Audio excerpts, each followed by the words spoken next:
예수님께서 부활하신 이날 함께 예배드리는 우리들에게 하나님께서 크신 은혜를 더해 주실 줄 믿습니다. 부활절이라는 이 단어의 히브리식 이름은 파스카라는 단어입니다.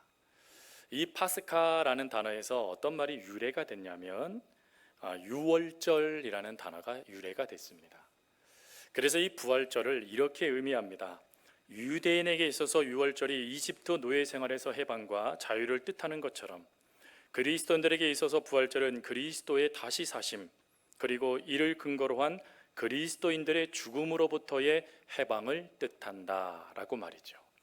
즉 예수 그리스도를 통해서 우리 성도들이 죽음에서부터 해방, 그 기쁨, 그 감사, 그 승리를 맛보는 절기가 바로 부활절이라는 것입니다. 그래서 초대교회의 성도들은 이 부활절, 바로 예수님께서 사셨습니다, 예수님께서 부활하셨습니다 라는 이 진리, 이 신앙을 붙잡는 부활신앙으로 삶을 살았다라고 합니다. 그리고 그 부활신앙을 입으로 선언을 했는데 모일 때마다 샬롬이라는 인사말 대신 예수님께서 부활하셨습니다, 예수님의 부활은 진짜입니다 라는 고백을 즐겨 사용했다라고 합니다. 그도 그럴 것이 사실 초대교회에 가장 크게 힘들게 다가오는 고통 중에 하나는 박해였습니다. 즉 오늘 성도들이 죽을지, 내일 성도들이 죽을지, 그리고 언제 또 내가 그 대상에 대해서 죽을지 알지 못하는 박해, 고난, 그 아픔 속에 한가운데 있었던 성도들이 바로 초대교회 성도들이었죠. 근데 그런 초대교회 성도들이 믿음으로 성장해, 그리고 믿음으로 신앙을 포기하지 않고 그 걸음을 걸어갈 수 있었던 것은 바로 예수님이 부활하셨듯이 오늘 우리도 부활합니다라는 그 부활신앙을 붙잡았기 때문에 그들은 그 기쁨과 그 믿음, 그리고 하나님을 향한 그 고백을 놓치지 않으려고 예수님이 부활하셨습니다 라는 그 고백으로 서로의 믿음을 다독였다라는 것입니다. 여러분, 이 다독이는 이 믿음을 사도 바울은 무엇라고 표현했냐면 바로 그것이 복음이다라고 표현을 했습니다. 고린도전서 15장 1절 새번역 성경입니다. 형제자매 여러분, 내가 여러분에게 전한 복음을 일깨워 드립니다. 여러분은 그 복음을 전에 받았으며 또한 그 안에 서 있습니다. 즉 우리가 복음을 받았다라는 거예요. 그리고 복음 안에 서 있다라는 것입니다. 그래서 복음 안에 서 있다 보니 견디게 되고, 그리고 복음 안에 서 있다 보니 그리스도인의 삶을 살아가게 됐다라는 것입니다. 그러면 그리스도 안에 살아가도록 우리가 복음, 붙잡아야 될 복음의 내용은 또 뭐냐라는 것이죠. 이 내용에 대해서 사도 바울은 고린도전서 15장 3절 5절에 이렇게 말을 했습니다. 나도 전해받은 중요한 것을 여러분에게 전해드렸습니다. 그것은 곧 그리스도께서 성경대로 우리 죄를 위하여 죽으셨다는 것과 무덤에 묻히셨다는 것과 성경대로 사흘날에 살아나셨다는 것과 게바에게 나타나시고 다음에 12제자에게 나타나셨다고 하는 것입니다. 여러분, 이게 뭐죠?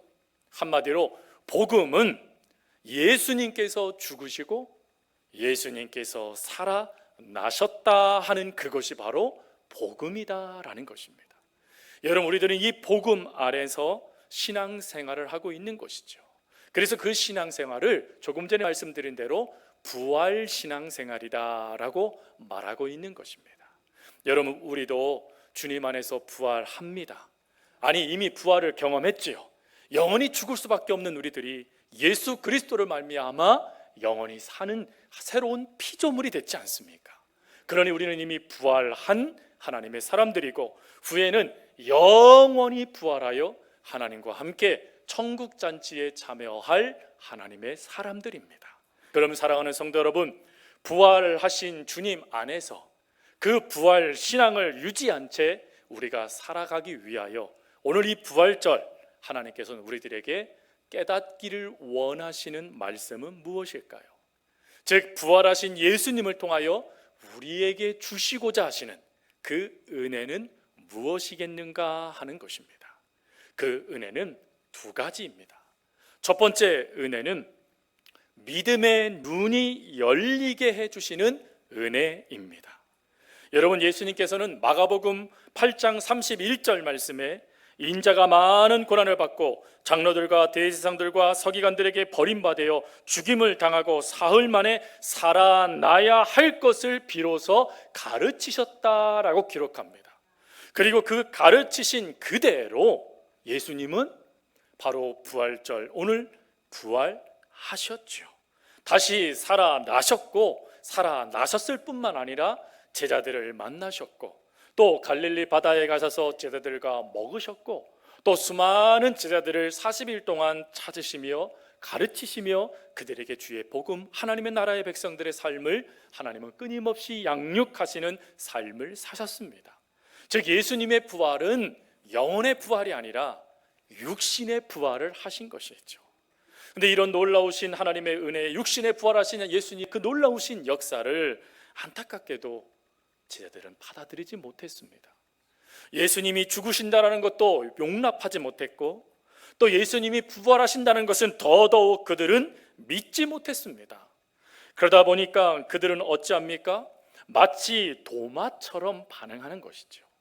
도마는 이렇게 말합니다. 요한복음 20장 25절 말씀, 내가 그의 손에 못자국을 보며 내 손가락을 그 못자국에 넣으며 내 손을 그 옆구리에 넣어보지 않고는 믿지 아니하겠다. 여러분, 왜 믿지 못할까요? 예수님께서 말씀하셨잖아요. 예수님께서 그것을 3번이나 이야기하시며 그리고 반드시 살아나시겠다라고 말씀하셨잖아요. 그럼 믿어야죠. 근데 왜 믿지 못하고 왜 그것을 받아들이지 못할까요? 그것은 그들이 안타깝게도 내 생각과 내 느낌과 내 사고와 내 상식과 내 시각으로 예수님의 말씀을 받아들였기 때문에 그렇습니다. 이것을 뭐라고 표현하냐면 사고의 틀이다라고 표현합니다. 즉 내가 이전까지 살아오면서 경험했던 수많은 사고의 틀을 가지고 예수님을 본 거예요. 예수님의 말씀을 적용한 것입니다. 사실 사고의 틀이라는 이것이 어느 때는 좋은 장점으로 나타나기도 하지만 이 사고의 틀은 단점이 되기도 합니다. 그 단점 중에 대표적인 게 선입견, 편견이라는 것이죠. 과학자 중에 플리트헬름 슈바르츠 의학자죠. 그는 착각의 과학이라는 책에서 이 사고의 틀에 대해서 이렇게 설명을 했습니다. 사고의 틀은 나이가 먹을수록 굳어져 고정관념이 되고, 또한 자기의 사고의 틀은 선입견과 편견 등으로 사실을 제대로 받아들이지 못하게 만든다.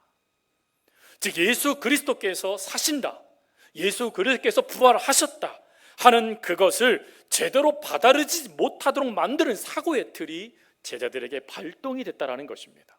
그래서 그 사고의 틀을 가지고 죽음은 끝, 절망이야 라는 결론을 가지고 그 부활을 맞이하게 되어지니 받아들이지 못하는 그러한 모습이 나타났다라는 것이죠. 여러분, 이러한 모습의 대표적인 모습이 누가복음 24장에 나와 있는 엠마오의 두 제자들입니다. 엠마오의 두 제자들이 그 역사를 그림으로 표현한 사람이 있는데 그것이 이탈리아 화가인 카라바조입니다. 카라바조는 그가 그림 그렸던 엠마오의 저녁 식사라는 그림을 통하여서 이 엠마오의 두 제자가 예수님을 통하여 만나기 전의 상황과 그리고 예수님을 통하여 만난 다음의 모습을 그림으로 표현했습니다. 사실 엠마오의 두 제자들은 슬펐습니다. 왜요? 자신들의 사고의 틀로 이미 예수님은 끝, 절망이기 때문에 그래요. 어느 누가 죽음의 문제를 해결할 길이 있겠습니까? 어느 누가 죽음의 문제에서 자유로울 수 있겠습니까?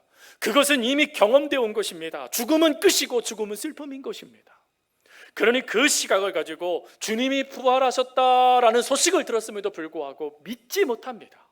믿지 못할 뿐만 아니라 낭망하여 자신의 고향으로 돌아가고 있는 이 엠마오의 두 제자, 여러분, 그들의 모습을 16절 누가복음 24장 16절은 뭐라고 표현합니까? 그들의 눈이 가리워졌다라고 표현을 합니다. 여러분, 이 눈이 가리워지다라는 이 단어의 이 구절의 원 의미는 강력한 세력에 붙잡히다, 또 통제받다라는 의미를 갖고 있습니다. 그러면 강력한 세력에 붙잡히며 통제받은 그 강력한 세력은 무엇이죠?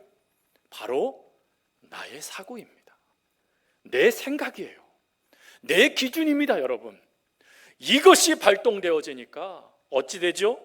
주님의 죽음을 바라보며 영원한 결벌이라는 답을 내려버리고, 주님의 부활을 바라보면서도 불구하고 가능성이 제로인 불가능한 현실이라고 자신의 사고를 가지고 엠마오의 두 제자가 답을 내려버렸다라는 것입니다. 이러한 답을 내려본 모습을, 그들의 모습을 누가는 눈이 가리워진 모습, 닫혀진 모습, 붙잡힌 모습이라고 이야기한 것이에요. 그러나 이러한 모습의 그들의 눈이요, 열려지는 역사가 나타납니다. 그것이 누가복음 24장 31절 말씀이죠. 그들과 함께 음식 잡수실 때에 떡을 가지사 축사하시고 떼어 그들에게 주시니 그들의 눈이 밝아져 그인 줄 알아보더라. 여러분, 이 구절을 가지고 카라바조가 엠마오의 저녁 식사라는 그림을 그린 것입니다. 여러분, 그림을 다시 한번 보세요. 이 그림을 보면 예수님이 축사하실 때 두 눈이 감겨져 있으십니다. 뭘 의미하는 것입니까? 예수님은 기도하고 계셨다라는 걸 말하는 것이에요. 근데 예수님이 기도하는데 제자들의 반응은 어떻죠? 제일 먼저 여러분, 예수님의 우편에 있는 제자를, 팔을 벌린 제자를 보십시오. 눈을 뜨고 있습니다. 예수님이 기도하시는 그때 이 제자는 손을 옆으로 펴고 눈을 뜨고 주님을 바라보고 있어요. 손을 핀다는 건 뭐죠? 예수님의 십자가를 형상하는 것입니다. 아, 이분이 바로 예수님이셨구나. 십자가에 달리셨던 예수님이셨구나.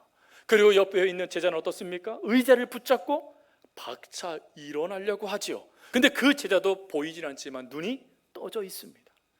예수님께서 축사하시고 기도하시는 그 순간 이들의 눈이 떠졌다라는 것입니다. 근데 여러분, 이 그림에 보면 주변은 어때요? 어둡지요. 근데 어디만 밝습니까? 바로 이 성만 찬양하는 이 식탁의 자리만 밝습니다. 뭘 이야기하고 있는 것일까요? 카라바조라는 화가는 무엇을 우리에게 들려주고 싶은 것입니까?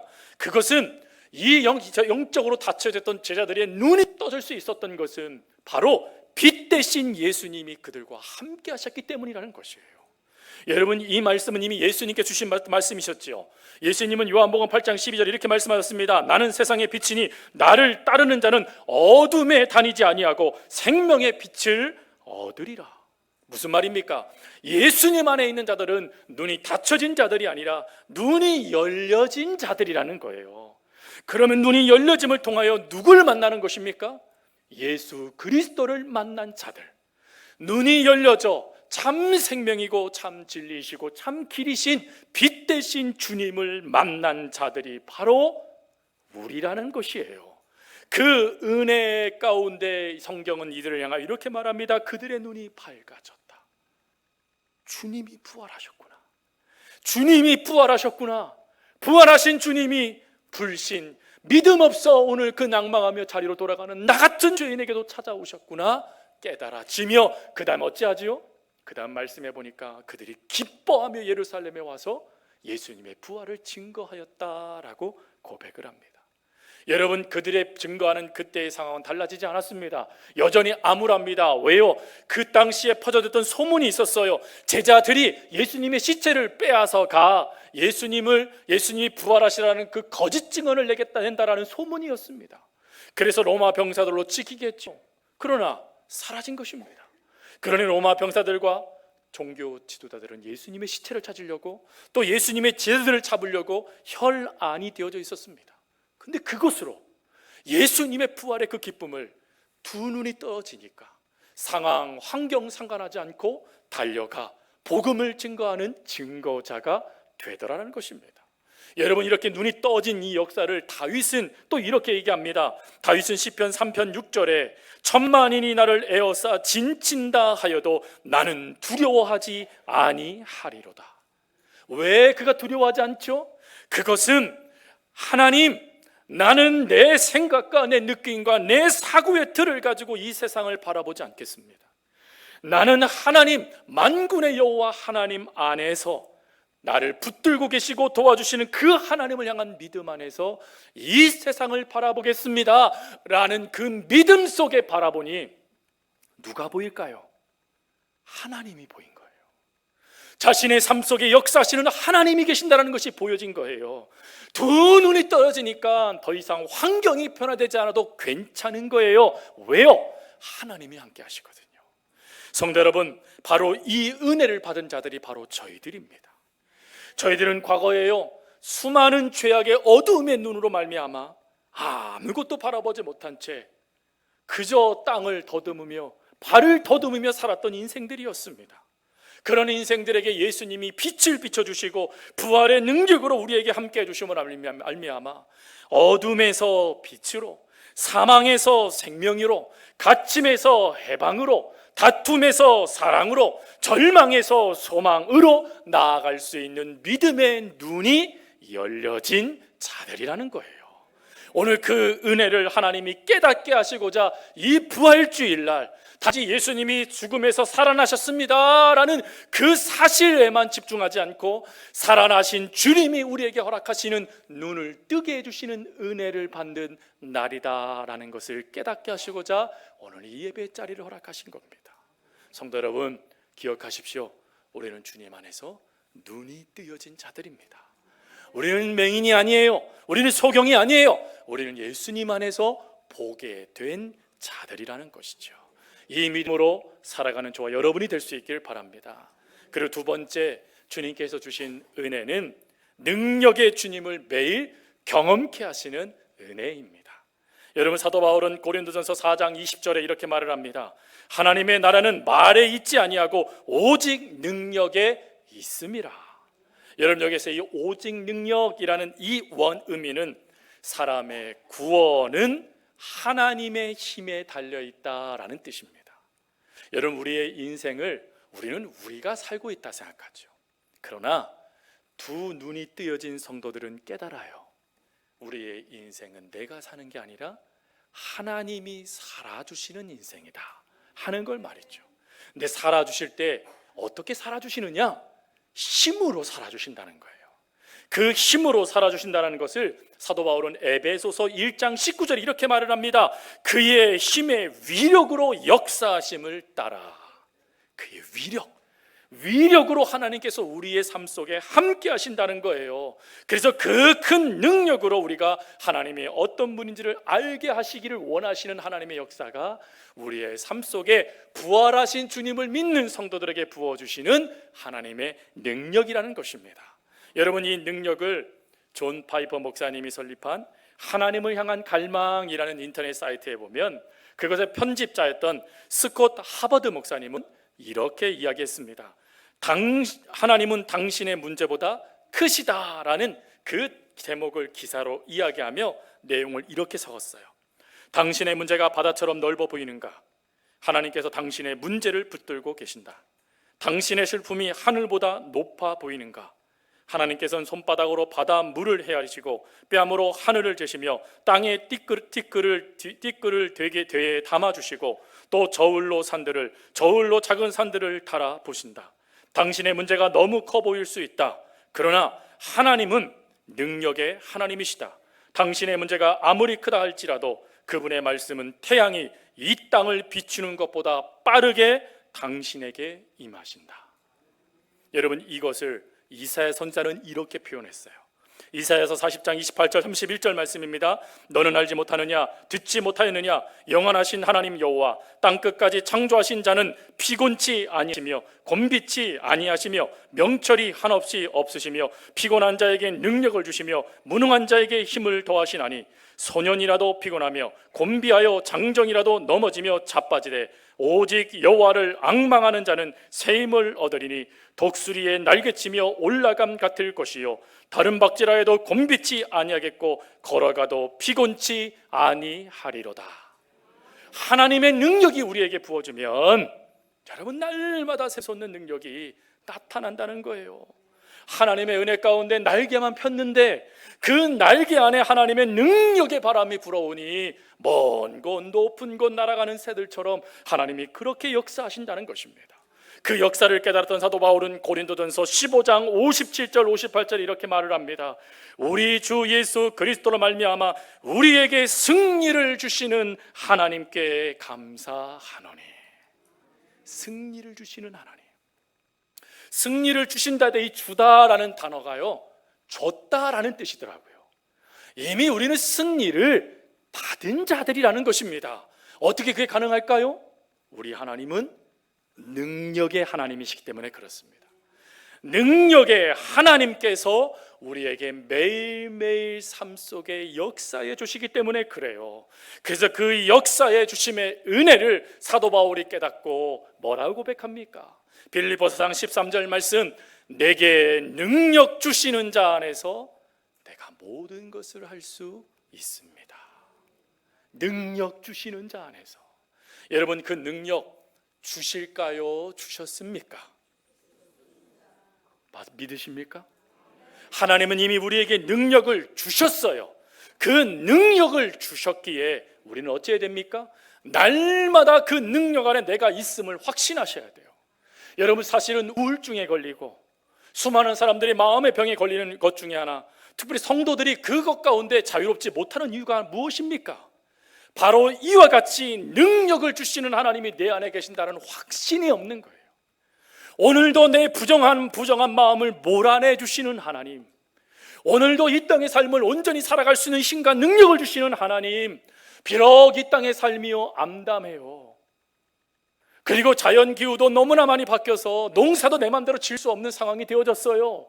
그래도 살아갈 수 있는 힘을 주시는 하나님을 믿는다라면 그 자리를 털고 일어설 수 있는 것입니다.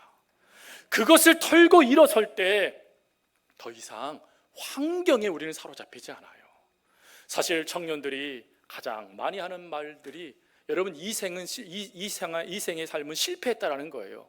여러분, 그건 끝이죠. 이미 실패한 인생. 왜 그럴까 봤더니요, 사회가 너무 힘들대요.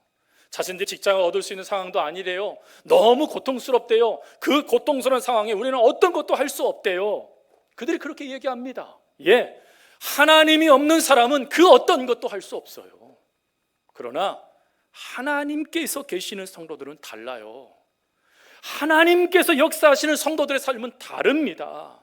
여러분, 이것에 집중했던 한 의사분이 계세요. 정신의학자이신데 그분은 하버드 의대의 정신과 교수이신 로버트 콜리스라는 교수님이세요.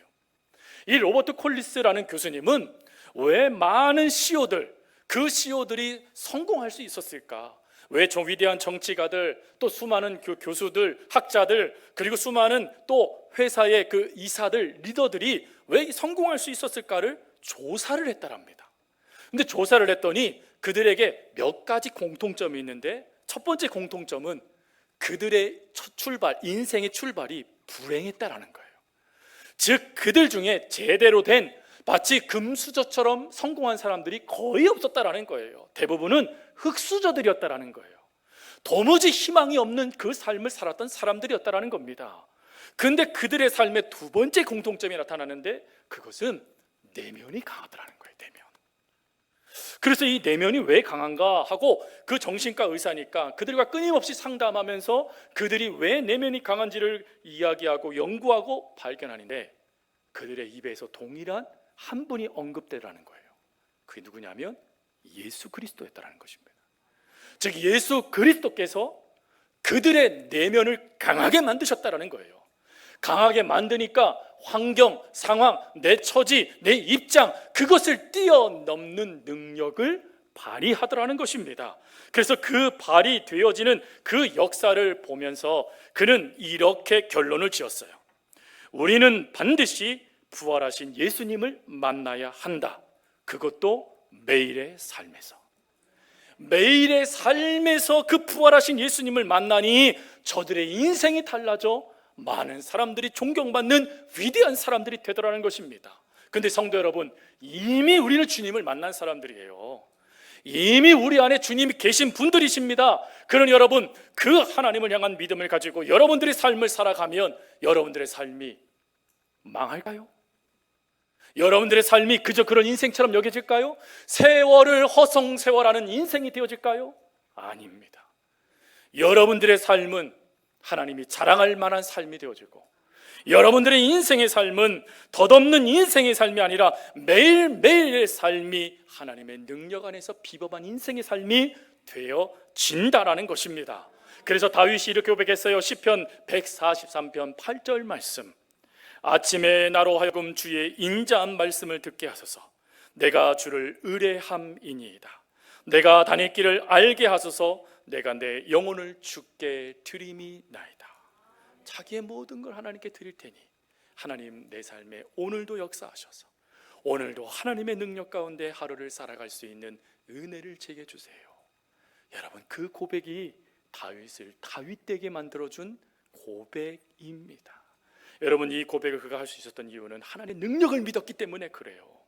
그 능력이 다윗이 골리앗 앞에 섰을 때 주눅들지 않는 용맹한 하나님의 역사가 되어졌고, 사울 왕을 통하여 고난받을 때 그 마음이 썩어 문드러져서 병마로 고통 가운데 허우적거리는 인생이 아니라 담대히 하나님의 나라를 이루어가며 많은 사람들의 칭찬과 소문을 받으며 살아갈 수 있는 힘과 역사가 되어진 것입니다.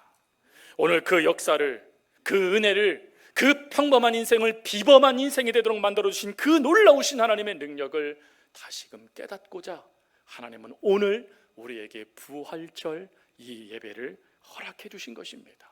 그러니 성도 여러분, 선포하셔야 돼요. 나는 부활하신 예수님 안에서 강하다. 나는 부활하신 예수님을 통해 주어진 하나님의 능력 안에서 나는 강한 자가 됐다. 여러분, 선언하셔야 돼요. 그리고 믿고 나아가세요. 믿으면 보리라 하나님 말씀하셨어요. 그러니 그 복에 되어 주시는 그 역사를 바라보시는 여러분, 그 보리라 말씀하신 하나님의 능력을 의지하면서 그 걸음을 걸어가는 저와 여러분이 될 수 있기를 바랍니다. 말씀을 마칩니다. 성도 여러분, 날마다 부활하신 주님 앞에 나와서 여러분들의 삶을 하나님 앞에 쏟으십시오. 그리고 부활하신 주님을 바라보시면서 일어서서 그 걸음을 나아가십시오. 분명한 것은 하나님은 여러분들의 영혼이 소생되도록 따스한 숨결로 여러분들에게 하나님의 사랑을 밀어넣어 주실 것이고, 또 폭풍보다 더 큰 힘과 능력으로 여러분 삶에 역사하셔서 여러분 삶이 무너지지 않도록, 여러분 삶에 나타난 수많은 문제들이 여러분들을 잠식시키지 않도록 여러분 삶에 역사하셔서 사단의 역사는 회파해 버리시고 하나님의 능력을 나타내 날마다 하나님을 경험하는 성도가 되게 해 주실 것입니다. 그러니 그 부활의 주님을 바라보며 믿음으로 나아갈 수 있기를 바랍니다. 또 그 부활의 주님을 바라보며 오늘도 넘어져 있는 성도들, 주저앉아 있는 성도들을 일으켜 세워줄 수 있는 우리 사랑하는 성도님들이 다 되어줄 수 있기를 간절히 주님의 이름으로 부탁드립니다.